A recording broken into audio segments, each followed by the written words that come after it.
Where are you based? I'm in the Boston area. I'm in New York. Right now I'm in New Hampshire. Everything in New England is truly named after stuff that's in New England. It's pretty funny. I was watching some Beatles documentary, and it was early Beatles, like 62, 63. They were back from Germany and they were on tour.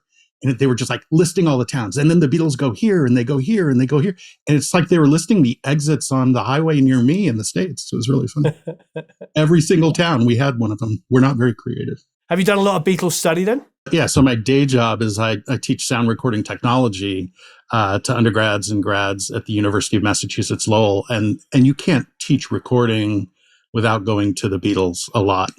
And there are plenty of other examples. But it's such a sweet time. Not only were they and George Martin so ready to use the studio as a musical instrument, but thank goodness they were a four-piece, and thank goodness there weren't more tracks, because the stuff is clear enough that you can hear what's going on and really learn from it.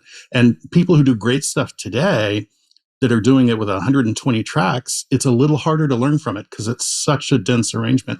So I go to the Beatles a lot because you can isolate chamber reverb without listening too hard. You can really hear compression. You can really hear microphone choice and all that stuff. So a lot of people take that information that you've just said and sort of like hold it over everybody's heads, don't they? That's always like this sort of like, they were geniuses and all you kids suck. I mean, that's the sort of, there's a lot of successful YouTube channels that their underlying message, as much as they try to pretend to be like, trying to be inclusive, their underlying message is one of not of inclusion, not about like bringing people up, but to continually kind of like at the expense of young people, like how they don't know. I really don't care to hear people talk about those times in a sort of worshipful or fetishy way of if you had the U48 that the Beatles were singing into, that would make your vocals sound great. It wouldn't. So I only turn to that period because you can hear it and be inspired by it. And I rarely want to go down the path of exactly how did they do that? Let's get the same compressor, the same microphone, and let's go into a room that's like Abbey Road 2. I want to say, given what you hear, how would you do it today? And you can tune it. You can do whatever you want. I do an exercise that's really fun. David Bowie's Fame, that has that ridiculous descending line, the fame, fame, fame, fame, fame, fame, fame, fame. Yeah. 24 fames descending diatonically through the scale, from higher than Bowie could sing to lower than Bowie can sing, and of course, including the range that Bowie could sing. But the whole thing is fake, deliberately so, right? It's a beautiful synthesized vocal. It's beautifully artificial, the entire descending line, and they did it in its simpler times. And so I'll sometimes ask students as an assignment to recreate Fame. And, your assignment is help sell an additional 1 million records by doing a mix move with one syllable. And it's really hard to do. And they have Melodyne, they have auto-tune, they can do any sort of time stretching, anything they want. You still can't quite get to what was there. And we talk a lot about why does it work, and why do the versions we do sound disappointing or artificial, or, the burden of being too perfect. But the goal is never, let's find the gear they used and do the same thing. It's always, if you hear something, either in your mind's ear or you actually hear it, how would you create it today?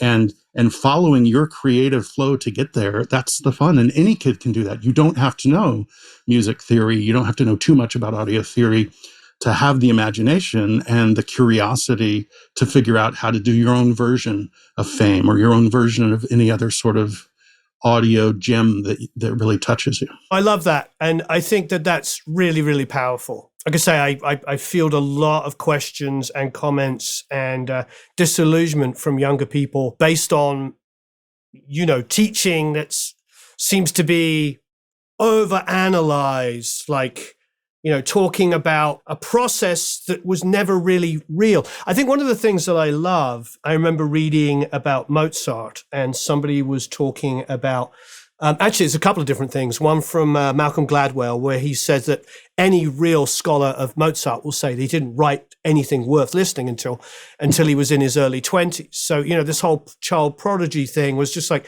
he was just growing and writing stuff, but it's not like he was born a genius. So I love that, because that reminds us that working at our craft is the most important thing.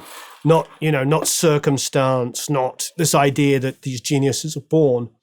But the other thing that I love remembering is that all great music is improvised. Maybe film composers, when trying to capture moods, will use modes, because they hear a mood that a mode can create.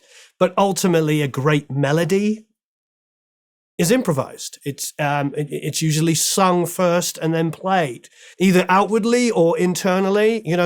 Beethoven, who obviously was famously almost completely deaf by the time he composed the Ninth Symphony, would have been singing those melodies in his head and then writing them down. And I think that's the stuff I want to encourage, because I feel like all greatness is created that way. I can't think of anything that hits all of the things that we want that was created by overanalyzing. I just don't think that.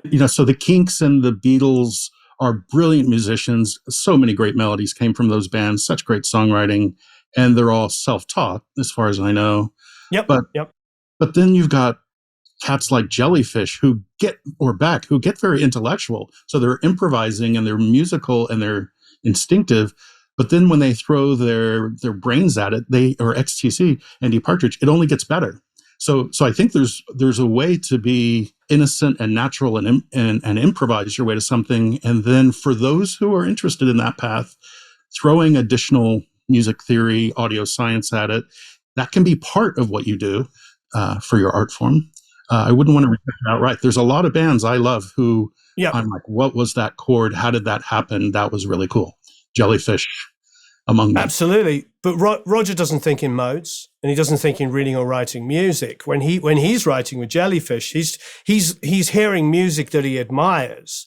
Right. And it's sparking off, and it's making him think, when he listens to the Beatles and 10cc and Supertramp and XTC, just like those bands, maybe a couple of the members, maybe Genesis, have formal classical training.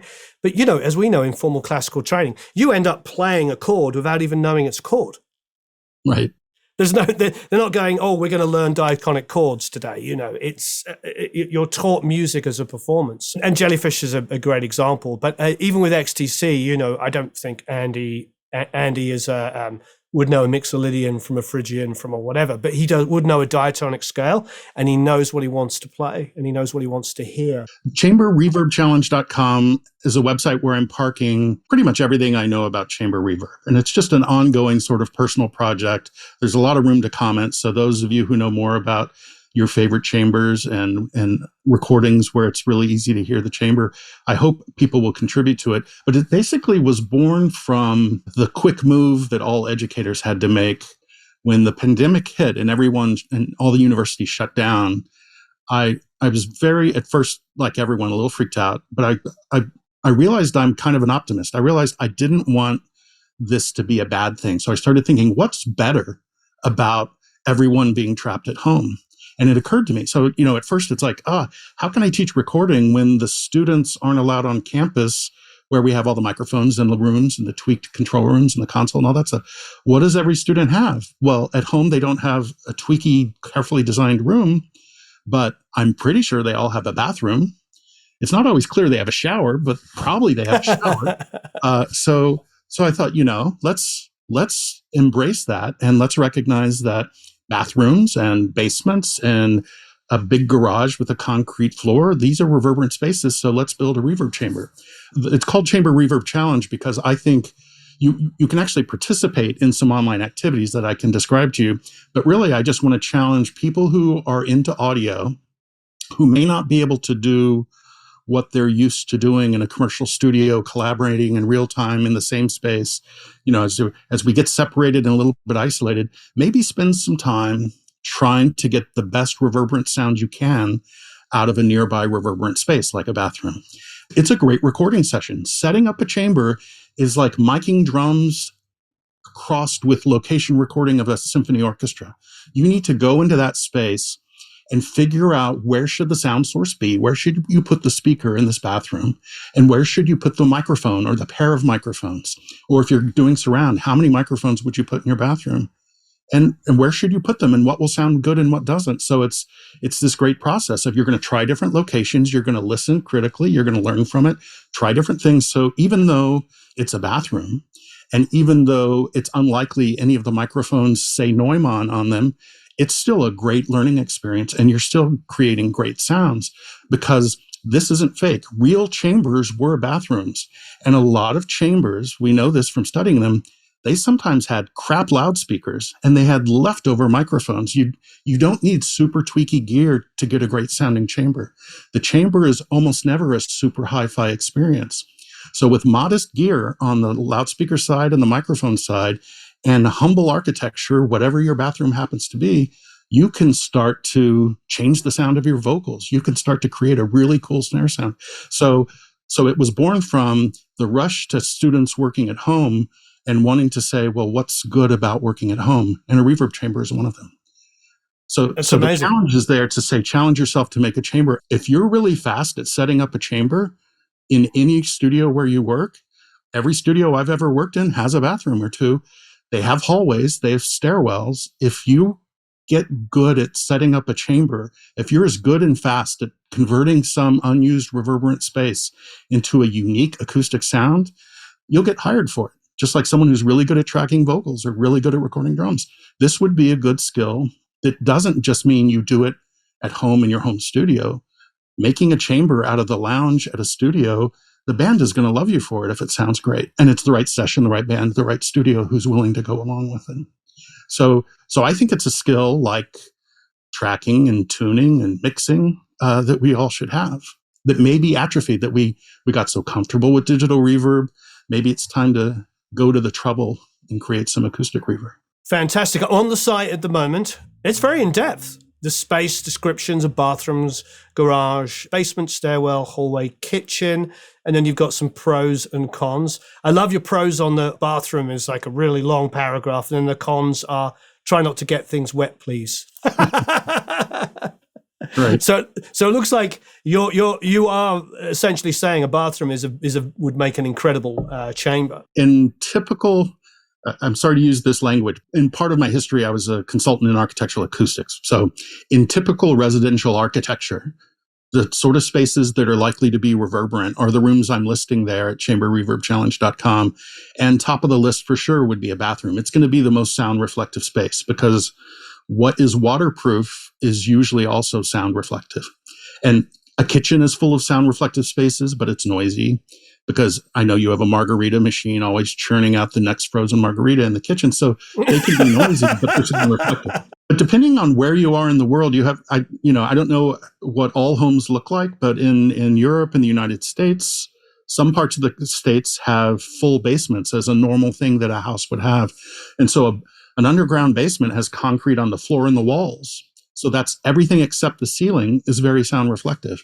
Whereas a bedroom is usually just sheetrock and carpet and rarely does it sound particularly good. So we start to look for places that have tile, that have concrete, that have brick, that have wood. Sometimes there's glass and steel and stone in some buildings. So you just have to look around in the spaces available to you for rooms that are going to be more reverberant than average. And the bathroom's the first choice. Just so you know, part of the Chamber Reverb Challenge is it's meant to be a resource. So anyone can look at it. And I mean, you've seen some of the information there. I'm trying to list tips for how to build your own chamber. And then there's some sort of structured kind of exercises that you can go through to build your chamber. So you may see like there's a chamber enthusiast challenge. That's sort of the main thing that people would go to right now. And basically it says, it asks you to build your chamber and then do your own mix using the chamber. And then it asks you for some specific assets, if you want to upload to share. And basically, if you want to share photos of your chamber, I ask for a chamber selfie. So try to take a picture of yourself with the microphones and speakers and all that. But if people don't want to share that, that's A-okay. But there's a second part of that is I provide tracks that are good candidates for a lot of chambers. So add chamber reverb to those tracks. And if you re-upload them to Chamber Reverb Challenge, then we'll make them available. And then we can hear everyone's different chamber on the same tracks. And then there's another one where I basically provide a session for your DAW. And it's basically everything in the mix minus the vocal. And then you get the vocal and add your chamber to the vocal and create a mix. And then there's a mix minus snare. And then you add your chamber to the snare and build your own mix. So you can then re-upload those. And so we all have the chance to hear the same mixes, the same tracks, but with different chambers. And we can hear the different directions it goes. So that's intended to help people stay curious and learn more and have fun. But that's all optional. You can also just use the website, grab the audio assets if you want, just to build your own chamber and play with your own chamber and learn from that. So it's meant to be a challenge that's completely independent. People are doing it on their own, but I can't announce it yet. But there are a number of manufacturers who've said, yeah, we're happy to sponsor it. So at some point, I'll announce that everyone who participates and submits their assets by, and I'll give a 3-month window. You're eligible for a drawing to win a piece of whatever gear. So the actual challenge can be something people participate online with, or just use it as a resource and build your own chamber. Now, I'm assuming you make a point of it, like you said earlier, it doesn't have to be your most expensive gear. I will say one of my recollections of going into chambers of famous studios like Sunset Sound, etc., is they usually use ribbon mics. And obviously ribbon mics are very famous for not having particularly high frequency responses, meaning they tend to, I don't know, like a Coles, for instance, above like 12 or 13K is pretty non-existent. And the high end that is there in the high mids and above tends to be a lot smoother, doesn't it? So with cheaper microphones, typically these days, like the sort of sub $300 condensers, they're almost the exact opposite, aren't they? They tend to have really super hyped high frequencies. So I suppose my question is a dynamic probably something that would be a good kind of, better than maybe using a cheap condenser, a good kind of compromise if you don't have a ribbon? It's a really good question. Yeah, in a way, the cheap condenser microphone that's not a particularly good one, which as you described is, maybe overly bright and brittle and not particularly appealing up high, that could be a problem in a chamber. And so it's great to think about that. And it's also a problem as an overhead mic, isn't it? Right. So everything you know about these microphones, you're going to learn about that when you set up your chamber. I don't know if there's any famous chamber, any, established chamber from any studio that had dynamics in the chamber. So you're right. Ribbons are very common, as are condensers, small diaphragm and large diaphragm condensers. And so a dynamic would be unusual because a lot of them rely on proximity effect to have any low end at all, and you're going to be just out in the room, so not getting much proximity effect. The presence peak could be useful. So I wouldn't say no, but I would say dynamics are very rare. But I would point to the loudspeaker side of the chamber also, though, because the loudspeakers, I know of no chamber that has B&Ws or even, any of the speakers that are behind you. They're often horn-loaded loudspeakers. They're often sound reinforcement-like loudspeakers. I was about to say, the 3 or 4 I can think of have PA speakers in them. Yeah, so they're voice of the theater is what Sunset has, and it's in a lot of the chambers at Capitol, and so really a way to think about the loudspeaker is, and it may take care of the microphone thing that you're zeroing in on. The loudspeaker is rarely flat. The more important thing about the loudspeaker really is dynamic range. Can it get loud enough to energize the room? And so that's why you'll see sound reinforcement loudspeakers. You'll see horn-loaded loudspeakers because of their efficiency and a little bit because of their directionality. So you can aim them away from the microphones into bumpy surfaces in the bathroom and really energize the space. But more than frequency response, even more than distortion performance, is can it get loud without starting to sound terrible? Because you really want to energize that space. And so if your band's not touring, you might have some sound reinforcement speakers laying around that could be ideal for your chamber, or maybe they're too big, but you have some, fold back monitors. Those sorts of speakers, which are not hi-fi, they are not flat from 20 to 20. Those are perfect speakers for energizing a chamber. And the acoustics of a chamber, chamber's a really small space. And what that means is that it has room modes that are likely to be audible. A room mode is just a resonance that's built on the geometry and the size of the space. And as spaces get really big, the room modes become very complex and you can't really hear them.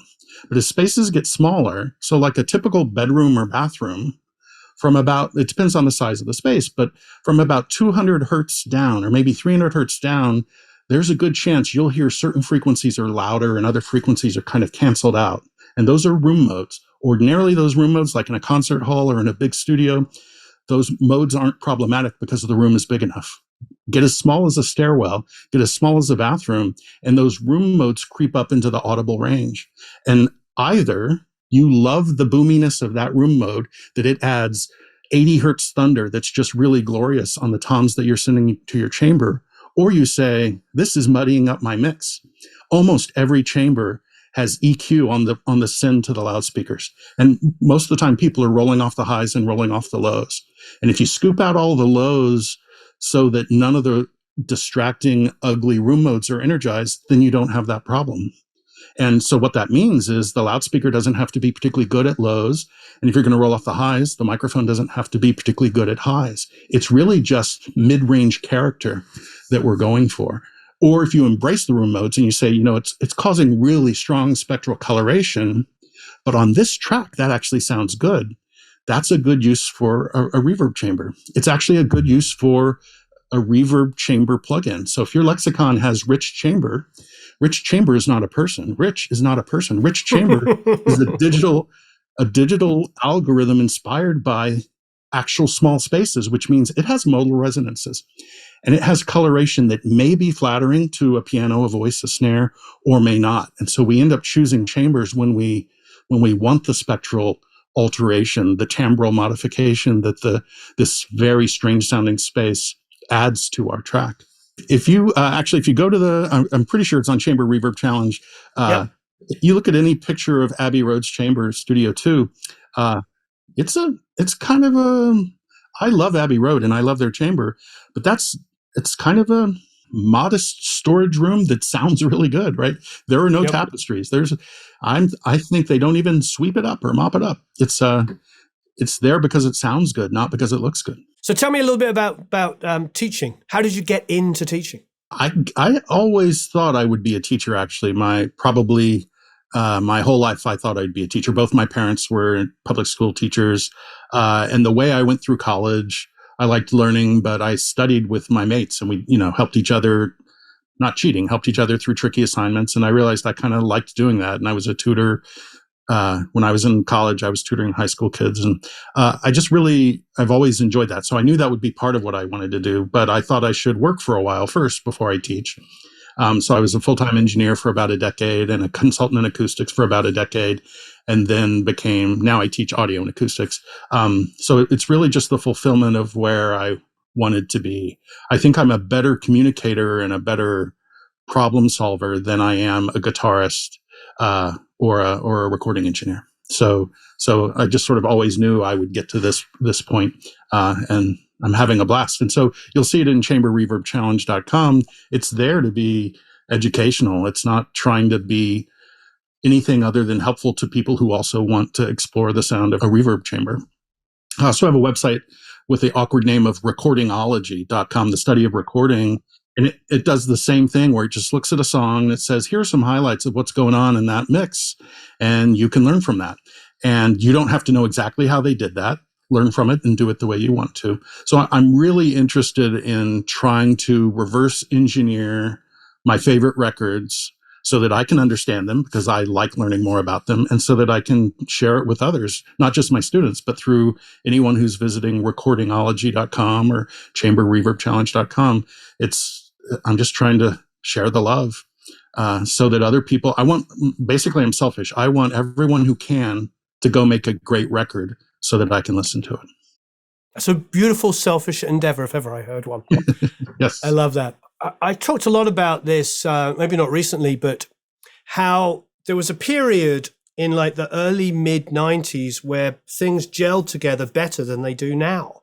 I feel like I listen to Massive Attack and Portishead, for instance, and I hear acoustic elements, organic instruments gelling with, sampling and with, electronic elements. And one of the things that I would love to be able to see is more records that were able to bring those things together. Because I feel like bands have a hard time taking, their stuff, organic acoustic instruments, whatever you want to call it, electric guitars, drums and whatever, and blending that with programmed elements. They seem to either like edit themselves so it's like grid perfect with the electronic stuff, or the electronic artist is trying to, morph the other way around. And either way, they always sort of feel disconnected, either A, disconnected, or B, the organic stuff sounds so tight that it might as well have just been programmed. Is that Yeah, something that you see a lot, with younger people coming up, trying to match those two worlds together? definitely. I mean, there are music technologies always influenced what genres could possibly happen, right? The electric guitar made rock and roll possible, and Absolutely. great artists to say, "Oh, I know what to do with this instrument," even though maybe you're not supposed to do this. And so there are amazing tools now that make other art forms possible. So I have some students who, for example, are very interested in making things sound organic and acoustic, but the only thing they're recording live is the vocal. They're just manipulating sounds otherwise. I think they're exploring exactly what you're talking about. So if you're starting with clinical sounds, if the intended effect of your song isn't clinical, then you've got a problem. And so what is it that this thing that we call organic, what is it that connects with our heart and soul, that gives it more meaning? And can you get a synth to do that? Or can you take samples and manipulate those samples so that they no longer sound like just samples, but they really are under your control in very expressive ways? And people are blowing my mind. I don't know how they make these records where the mix underneath that vocal is deep and interesting and clearly organic and synthesized. It's, Massive Attack, Depeche Mode. I'm showing my age. It's That's got okay. that overlap and intersection, but they're updating it. And I think that's really interesting. Yeah, I agree. See where that goes. I think obviously a lot of that stuff was triggered with SMPTE, probably we would now consider somewhat haphazardly. Probably wasn't quite as perfect as now in our sort of digital gridded world. But then a lot of it was also performed. A lot of the parts were played in. I definitely want to encourage that because, in the mid-90s, you would go to a festival. I played festivals in the mid-90s, and I remember it was when the Foo Fighters were fresh out, and we played like the middle of the day, and they headlined the stage that we were on, and bands in between. There was like bands with electronic elements. There was it was just music. It wasn't like a rock festival. Yeah, it was Reading Rock Festival, but it wasn't all like rock. It wasn't all just distorted guitars. They had everything mixed together, and I love that from a creative point of view. I just absolutely, to me, the old Duke Ellington phrase, there's only two types of music, good and bad. I'm happy to hear as an educator, you are encouraging that, my friend. I think that's very, very important. It's a little cliche to say, but the tools we have for making music are getting so good, and part of good means they sound better, but also part of good means they're easier to use and you can use them in wild ways. And what I think that means is that less and less we need specialist audio engineers, and more we're empowering musicians to find the sounds they want using all these technologies that we have. So increasingly musicians will be not quite recording engineers, but they're going to master a lot of tech in order to get the sounds that they want. And that's great. We don't do with an electric guitar what you're supposed to do. We find the limits of that instrument. What happens when I put on heavier gauge? What happens when I plug into 2 amps? What happens if I turn it up so loud that it's distorting? We figure out where that instrument is really expressive. And great digital tools will do that too. When you hit their limits, they will inspire a musician to say, I'm going to just explore that and get sounds no one quite thought possible. And I'm going to find the emotion in those sounds. And that's going to be part of this next tune I'm making. So I think more and more musicians are doing their own creating with these tools. The recording studio is really an accessible musical instrument. And that just means every kid in the world's got a chance at making great music for you and I to listen to.